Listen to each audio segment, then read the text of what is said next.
All right. Faces of First Atlanta. We are here with Miss Denise Mellow. And I understand you were like the huge Georgia Tech fan. I mean, Alabama fan, Clemson fan. All right, come on.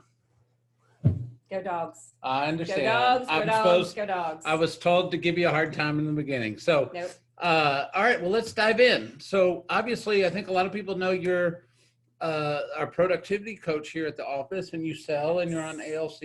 Yes. But they may not know who you are, your background, how you got here, all the fun stuff. So, let's kind of go back. Tell me about your journey in life before you got to real estate. Well, I am a Northern girl. I was born in Pennsylvania and lived in New York for a little bit. Fun fact about me is I never went to fourth grade. We moved to New York City when I was entering fourth grade, and my mom didn't like the schools, and my mom couldn't afford private schools. So I didn't go to fourth grade. You just stayed home? I just stayed home. And you got to skip fourth grade? Went to Georgia, moved to Georgia, and started fifth grade, and everything was just fine. Well, I know. I guess people going through the pandemic right now might be experiencing this. They're like, yeah, I kind of did a year at home in a way. I got to, when you think about a fourth grader touring the city with her fifth grade sister, probably not something we would do today. But yeah, it was quite the crazy. So then you moved to Georgia and you finished schooling here, obviously. Yes, moved to Georgia, went to Sprayberry High School, went to Georgia Southern, had a fabulous time at Southern, to the effect where I finished up at Kennesaw State University. So have my degrees from there. And then when I was at Kennesaw, am I looking there? Well, either one. It's so weird. Yeah. So when I was in Kennesaw, I was bartending at night. Because what better way to pay for your college than to bartend? And I was a little bit older because I had to take a couple years off and correct my mistakes from Georgia Southern. But I had classes for 2 days a week, and I needed to fill time in the other 3 days. And so Caldwell Banker was looking for a closing secretary / office manager. In the Kennesaw area? Actually in Marietta. Okay. And I applied, and I told them I could only work 3 days a week, and they said, that's fine, we'll take what we can get. And I ended up to where my classes were later on in the evenings or like early evenings. And so then I went to 5 days, and I was, it's before FMLS was on the computer. So we would have to coordinate the books, the giant size books being delivered, where you found the homes. And it was when. That was before CD-ROM. Yeah. And so like when we were figuring out commissions for agents, we would do it all by hand. And I loved it. I loved the administrative piece of it. I swore I would never be a real estate agent. Gotcha. So I don't want to ask you to divulge anything you're not willing to, but what kind of time period were you still looking up real estate in books? Oh, I don't. I'm proud. I mean, hey, I'm going to be 50 next year. Okay, all right. Well, no, I'm good. All right. So what year was that? It was 1995. So you got into the industry in 1995. Mm-hmm. It's interesting because I got into the industry in 1991, and the MLS was on DOS-based computer systems at that point in time. And that's only 4 years difference. Mm-hmm. So they went from basically a binder, a 3-hole punch binder at the front desk of a real estate office to here's your CD-ROM of the month, to early version of the MLS as we have it today, right? I tell agents all the time when we're training and talking about different lead generation tactics, and I tell them they have no idea the untapped market they have in social media. Yeah. Because that's something we never had. Yeah. Well, and they'll have something that we never had today too, right? That's right. And that's the innovation of business, right? So it's fun. So, okay, so you, I would say by default, ended up in the real estate industry in 1995 because you got the job and I was just looking for something extra to do. And I guess maybe 6 months in, Coldwell Banker's #1 agent, Marcia Sal, Okay. love her still to this day, came to me and said, I want to get you licensed and you need to be on my team. Okay. And I said, I don't really want to be a real estate agent. I'm sorry. Oh, yeah. And Marcia is just the kind of person you don't say no to. Yep. And so eventually I got licensed. I was on her team for about 2 years, learned so many amazing things from her, learned things to do and what not to do in real estate. But the biggest lesson I learned was the kind of person that I am not built to be on someone's team, that Okay. I need to be my own entity and be my own boss. Sure. So I guess one of the first lessons, we always talk about it. We kind of discover who we are by the time we're about 26 years old. So I'm guessing that's around that time period of your life. Yeah. And you're discovering that your identity is important to you, who you are, being in a driver's seat, not necessarily, we're all control freaks, so we can say that too, Yep. but that driver's seat's important to you, and you're starting to discover your natural behaviors. Yep. Yeah. Yep. Okay. Still didn't want to be a real estate agent. But you are one at that point. And yeah. I am so proud to be one. Yeah. But it just was the natural progression. I met my husband through real estate. He worked for Home Bank, and he was a loan officer. We were great friends for about a year until we decided, hey, you're kind of cute and you're kind of cute. Yeah, of course. And so then with getting, working in new homes for a couple of years and then getting married and then having children and being able to stop and start my business as much as I wanted to, just having that ability was an incredible gift. So he was Home Bank, Mhm. and he was a lender. And what a marriage made in heaven, right? You're in real estate, they're a lender. The one thing we always promised to each other was we would never talk about work at home. That's hard. It's very hard. And once we came home, we didn't talk about clients. We didn't talk about anything related to work because it was so important for us, for our home life to be our home life. So much is such that my sister was buying a beach house down in Florida, down in Seaside. And he was doing her loan. And I'll never forget, I had just delivered our first child. He was on the phone with somebody in the room and I was getting ticked. Yeah. And then I realized it was for my sister's loan. And my sister finally fessed up later on that day. And she's like, well, we just, we wanted to keep it quiet to make sure everything went through. And I just looked at my husband. I'm like, you didn't tell me. And he's like, we don't talk business. Yeah. So, it's just something that we've always prided ourselves on being able to do at home. I think that's really cool. I think work-life balance is one of the, I don't want to say the ugly sides of the real estate industry, but it's certainly not one of the best attributes of people that work in our industry. We tend to abuse our boundaries, abuse our personal life, and it sounds like it's very refreshing to hear that you made that commitment early on in your life and you've never wavered from it. Is it perfect? No. Do my kids have to sometimes drive by a lot of houses that I'm looking at? Yes. But it's the gift that we've been given. So. I love it. So work-life balance, a big deal for you. Huge. Okay. So at what point did you decide to actually be a real estate agent? Oh, this is kind of embarrassing to say. No, not really. Not really. This is the I know. After every child, I would not work for about a year. Okay. I wanted to take the time to kind of, just get our baby off and running, and sure. Would help out like a family or a friend, but never did any marketing or anything like that. Sure. And after our second child, I had actually, I was originally in school to be a nurse. Okay. And just circumstances beyond my control. Yeah. Had to switch that up and ended up with a degree in psychology with minors in communication and marketing. Okay. Just had to get out fast. So after our second child was kind of well on his way, I went and applied back to Kennesaw for the Nurses Accelerated Program because I was going to not be an agent anymore. I was going to be a nurse, Yep. And got accepted, was super excited, and then found out, surprise, I was pregnant with number three. Yeah. And so that was pretty much when we said the universe was just speaking louder than anything else, and that, you know, real estate was going to be what I was going to do because it just worked so well. Yeah. So after number 3 was born, took my time off, and then a very amazing man by the name of Nick Mantia. And backtrack, I was at another Keller Williams office. Okay. That's a half a mile from my house. Okay. And, you know, not all Keller Williams offices are the same. Okay. Not all leadership is the same, and not all agents are the same. Okay.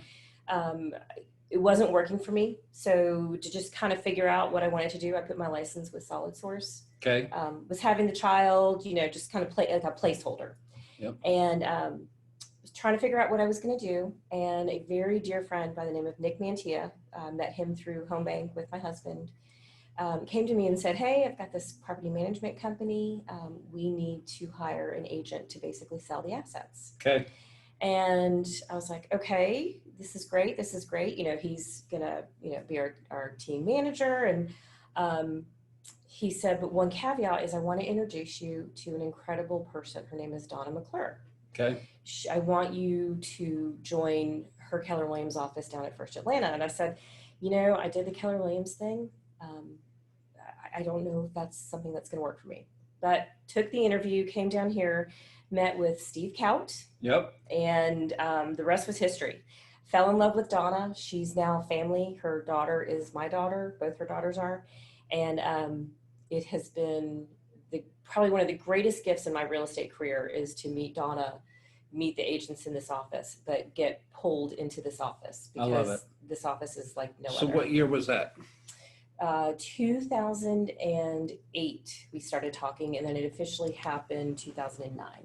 So 2008 is kind of when the market started to turn, right? I'm sure if your husband was in the lending industry, there was a little panic in that industry too, you know? I will never forget being in an ultrasound with our middle son. He was huge and not moving much, and so we were getting basically ultrasounds every other day. And he was on a conference call.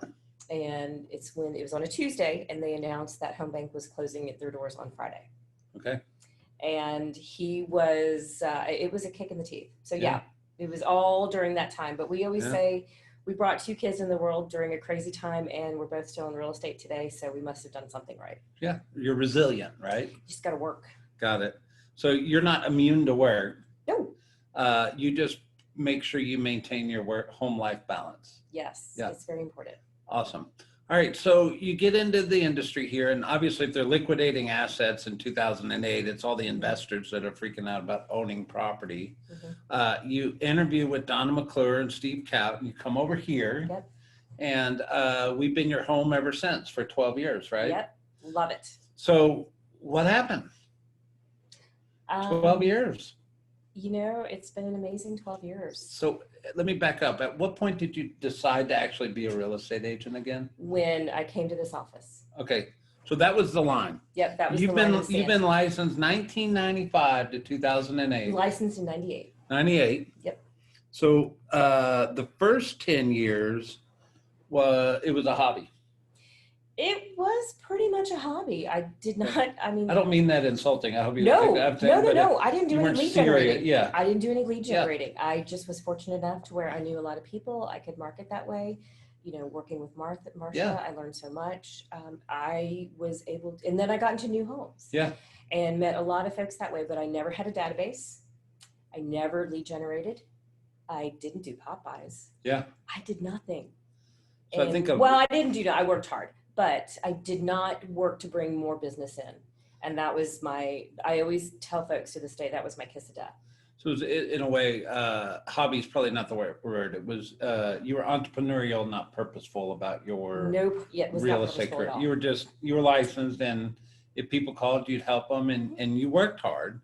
You just didn't have a purposeful approach to selling real estate. Is that a good way to say it? When I got into real estate, they gave you a box of business cards and they said, good luck. Yeah. And if you went to go, and this is not a slam against any other agent, but if you went to go ask for an agent for help, you know, hey, what's your listing presentation look like? Or, you know, can I go on an appointment with you to see how you do something? It was very territorial. It was very, no, I'm not sharing it.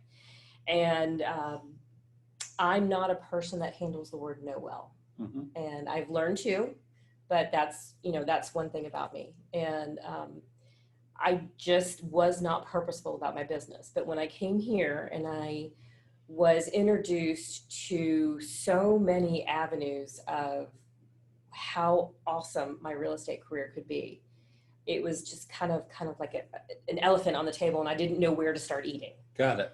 So where'd you start?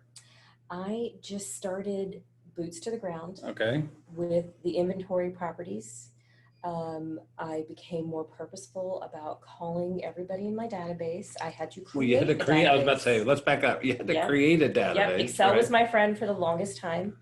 I had to let people know where I was. Yeah. I let people know I was serious. Yep. And at this point, where our kids were in private school, private Catholic school, and that's not inexpensive, and we wanted to live a certain way. Yeah. And so that was when I started to get really serious about my career and what I was doing. I think it's so basic, but to be a serious real estate agent, you got to have a database. You have to have a database. And there's some crazy, scary statistics to people in leadership about the percentage agents that operate with no database at all. And it's crazy to me. Yes. And hopefully anybody in our environment doesn't operate that way, because we preach database. We teach it and coach and train to it. Yet here you were, you succeeded in real estate for 10 years without one. I did. And probably made some good money. And without Facebook, without Instagram, without all social media. Yeah. I was very, very fortunate. Now I'm just very determined. And, I preach time blocking all the time, and I keep my schedule. If, the old adage from Bold, if it's not in your schedule, it doesn't exist. Correct. That is how it has to be. Got it. Yep. So catch me up. So we got 12 years to cover here. So you build a database in 2008. Yep. And here we are in 2020. I understand at some point in time you made a decision to become a productivity coach, and you made a decision to engage as an agent leader on the Agent Leadership Council. But you had to create a level of success first to get there, right? So came to this office, plugging along, things worked well. The investment group I was working with was just wonderful to work with. Was getting, took Donna to lunch one day, and I said, show me what you do. How do you keep track of the people that want to buy houses? Yeah. Bought her lunch, and it was the best money I've ever spent in my life. I still use the same tools that she gave me in that hour and 15-minute lunch to what I do today. And it's what I teach now. And just kept plugging away at that. Things started going really well in 2012. Beginning of 2013, I started getting really super busy. And then I got cancer. Okay. It was diagnosed March of 2013 and underwent surgery in April. Okay. Had chemo.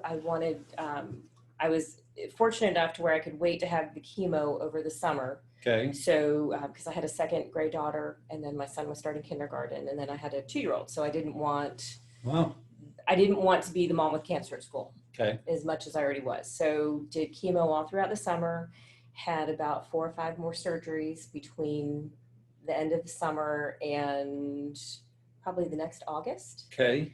And I've been in remission 7 years. Wow. October is actually going to be year 8. Yeah. So that's always such a great month. Okay. And getting cancer was a gift. Okay. I know that sounds really wonky, but I think there's a story behind that, so I'll wait. It just, I was fortunate to where I had amazing doctors, the support staff in this office alone, because I immediately thought, oh my gosh, I worked so hard. I'm trying to get my business going. I'm not trying, I'm doing. And then I get cancer. Okay. And the Bobby Lyerleys of the world, Kara Inman, Susan Church, Donna McClure, I mean, you name it. People came out of the woodwork, just helped me. They went to my closings. They went on listing appointments for me. Wow. They took care of my business to where I still had income coming in. Yeah. Now, was I prospecting? No. So did I have a whole lot of new business coming in? No. But it was enough to where I could do it, to where I felt productive everybody helped me, and my business It's survived. what you could handle at the time. Mhm. And your support team around here helped you handle it. Yes. And excuse me, it was amazing because getting cancer just made so many other things so clear. Okay. Sorry, I choked on my own spit. You're okay. And so you go through this bout of cancer, and you're calling it a gift, and I'm sure that's an amazing perspective, right? And only somebody that's been through it probably could even fully understand that perspective. yes. Coming out of that, what was different? My health Okay. was important. My family was center stage in my world. Okay. My relationships with myself, with my husband, with God, everything just was more clear, was more purposeful driven in my intentions with people and with things, and how I'm doing things. And it was just almost like, the clouds opened up, the birds sang, all the old adages. Yeah. It just helped me really see what's important in life. I love it. It's really special. I think I'd like to back up to a point you made before that, is you were talking about you took Donna to lunch. And this actually has come up a couple times, is I think one of the coolest aspects of Keller Williams in general, or specifically this office, is that team mentality, that team player, teamwork mentality. Yeah. And anybody listening, or just anybody, I think we don't ask enough, right? And Donna probably would have gone to lunch with you 100 times over. Yep. But if you hadn't asked her to go to lunch that day, it may or may not have facilitated in that way, right? I remember going to Longhorn and being so nervous, thinking, is this lady going to just think I'm the biggest idiot for the questions that I'm going to ask? But I'm going to ask anyway. And, that what Donna did for me that day, and still, you'll hear Donna say all the time, what can I do? What can I do to help you? Yep. I mean, I called her yesterday about something, and she let me rant for about 2 minutes, and then she goes, okay, what can I do to help you? Yeah. Same thing with Bobby Lyerly. I'll call Bobby about something, or I'll ask questions and whatnot, and then I'll be quiet, and he goes, you know what I'm going to say. Yeah. I said, next. All right. Just move on to the next thing. Yeah. So, it was that whole mentality. It was the, I'll share my listing presentation with anybody. I will share my buyer package with anybody. I mean, I do that with my productivity folks, with my mentees. I want them to devise a system that works great for them, and to not just copy what I have. But even if they were just to take everything I had, how they deliver it and how I deliver it are two completely different deliveries. Of course. And I'm a big proponent, and I always tell people there's enough business for everyone. Yeah. And, maybe with that methodology, I'm not going to be, always number one in the Atlanta Board of Realtors. And, I won't be number one in the office, but I am number one in what I want to achieve in my goals. Now, that number one status is always changing and evolving for me. Yeah. And, but I always want to strive for more. Yeah. But if today were to be the last day that I ever sold real estate, I am damn proud of what I've accomplished. You went out in your head, number one. Yep. I think it's interesting perspective, because we certainly celebrate the success of agents in the office, and all of us are at some level of success are super competitive, right? Yeah, and I'm playing to win the game of Go Fish like I've never played before, just because I'm competitive, right? However, I think everybody has their own personal journey. Like, we're doing this Faces of First Atlanta series, and everybody brings their life to the table and to the conversation. And no matter what your personal goal is compared to the next person's personal goal, 100% success is when the office, the leadership, the mentors, the peers partner with you to create whatever success is for you. Because it's mindset. Yeah. It's all about mindset. So and that makes it number one in your success. And where we fall short is if you have a definition of what success is, and we don't help you get there. That's right. And that's where right. we fall short. Not that you made or didn't make the top 25 of the month or whatever. However, you know, we're always going to do that because we're competitive that way. And it'd be like going to a bowling alley with no scoreboard. It would be really boring, right? No. Yeah. Donna has a theory, and I'm not going to share the number part of it, but Donna has a theory if she has to be on a certain page of the, you know, of the office postings. Yeah. And, you know, I have a theory of I have to be on a certain page. And if Yeah. I'm on that page, I'm happy because, you know, for all the moms that are listening or moms to be or whatever, I have been able to do more work every year that my children get older. Yeah. And, you know, is it still hard with kids? Yes. Of course. And, you know, especially with little ones. My sister-in-law, who's an agent here in this office, has a 1-year-old, and I talk to her on the phone about things and I think, oh my gosh, how did I do that? Well, you were having an interesting conversation before sales meeting the other day. Oh yeah. And I'm going, okay, she's in mom mode right now, you know? Yeah, I was yelling at my son. Yeah, Who wasn't doing his work. I said interesting, but whatever. Yeah, no, I was yelling at him. He wasn't doing his Spanish homework, and I was getting emails from the Spanish teacher. Yeah, so. In the middle of navigating a successful real estate career.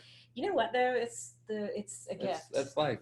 And you know, with what Donna was teaching me and the whole philosophy in this office about everybody, you know, together we all achieve more is kind of why I has segued, not kind of why, I always love helping other people.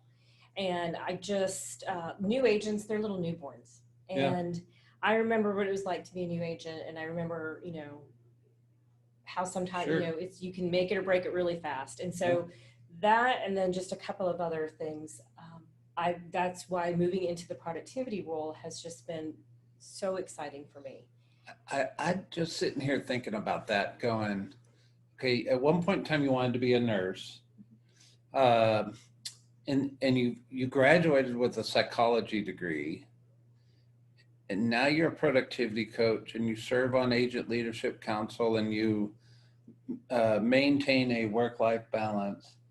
I just think I've talked about it many times. It's like at some point in time, we find ourselves gravitating towards leadership roles because we realized our life it has more meaning about others, and we trust that we'll get ours in the end, right? Whether it's your kids or your husband or patients as a nurse or your students here at the office as in the productivity coach role, right? I have a very dear friend of mine gave me a plaque that actually hangs in my bathroom, and I see it every morning, and it talks about having a servant's heart and leading with a servant's heart, and that in giving you receive so much more, and you don't give in order to receive, but when you just give tirelessly, and it just comes without thinking, it just comes back to you tenfold. And it's such a happy place to be. I love it. It's almost like you're the nurse of the office. Oh, let's not get that. Yeah, all right. All right. So, you know, just curious, if you were going to write your book or give us a TED Talk, what would it be about? The Power of Threes. Okay, tell me more. You know, when you read MREA, when you listen to Dave Jenks, you know, it's not creating this big, amazing empire from the beginning. You need to start simple. You need to eat the elephant one bite at a time. Right. And I have just always found, you know, the power in three. You know, you take 3 things, you master them, and then you add 3 things onto that. Or, you know, you can have a subset of each of your 3s. You know, 3s come in good, they come in bads, they come in all different shapes and sizes. And I think that if you can just start small and have a plan of attack, that is how and it can be in all aspects of your life. I tell my productivity folks and my mentees, write down everything you want to accomplish in a year and number them, you know, 1, 2, 3, and then you need to work off that list, because if you don't, everything is going to be swirling in your head and nothing is going to get accomplished. Yeah. So power of threes, it's something that I'm currently working on. So you were destined to be a mom of 3, huh? Isn't that funny? Yeah. I didn't even know. There you go. Yes. There you go. Thank you so much for your time. Oh, thank you.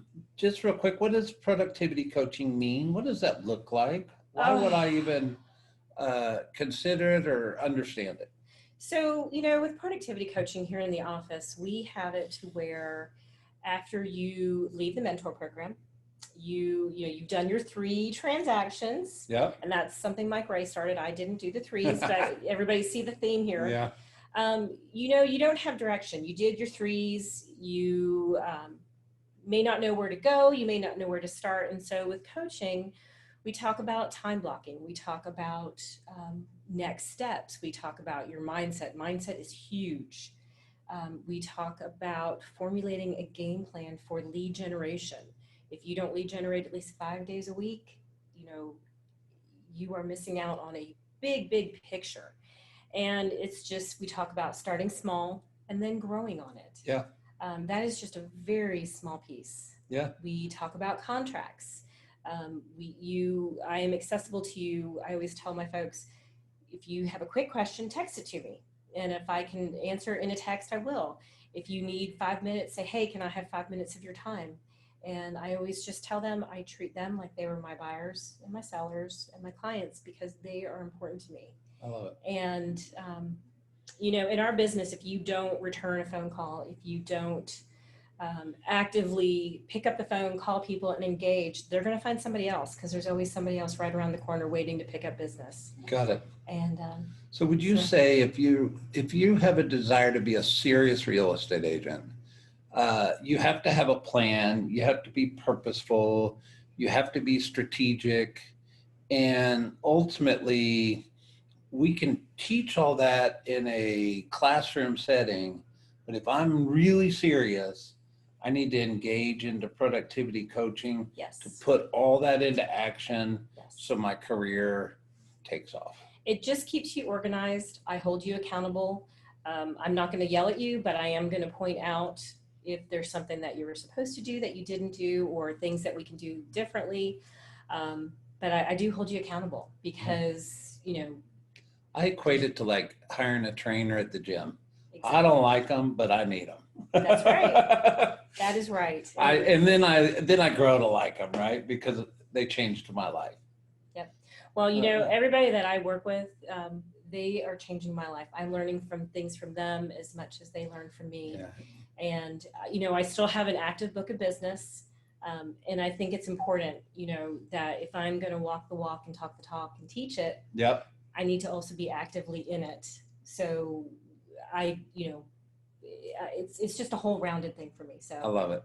Well, thank you for your time. Thank you for sharing your story.